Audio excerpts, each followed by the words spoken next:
In 1961, Lucio San Pedro composed Lahing Kayumanggi, a symphonic poem embodying his philosophy of creative nationalism.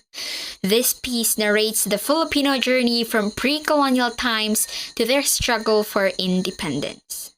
The work begins with a kumintang, an ancient form representing the uncolonized Philippines.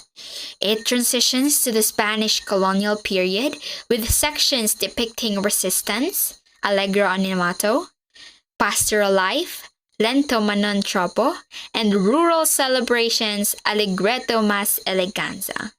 The Ala Marcia captures the final push for independence. The poem concludes with Tranquilo Solemn, symbolizing the Filipinos' triumph and freedom.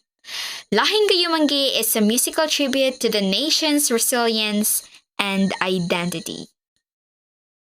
Dagat ang nagbunga sa pulong iwaiwalay, Pilipinas ang bayan ko, sabihin mo, isa tayo.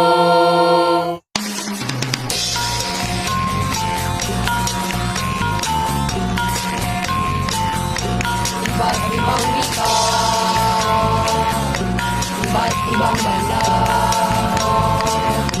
iba't ibang ugali, sa ilalim ng araw. Subalit tingnan mo,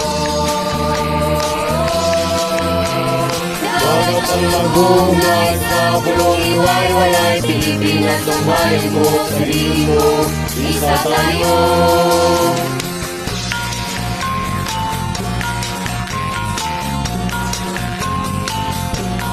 Lalaw katimugan, silangan ko kaluran, magkaibang kasaysayan, subalit inagis na, subalit tingnan mo. Dagat ang nagbunga sa pulong iwaiwalay, Pilipinas ang bayan ko, sabihin mo, isa tayo.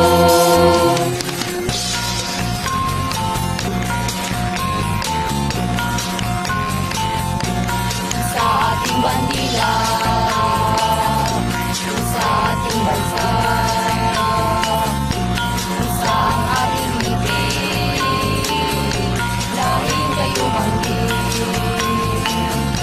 bayang ibigin. Dagat ang nagbunga sa pulong iwaiwalay, Pilipinas ang bayan ko, sabihin mo, isa tayo.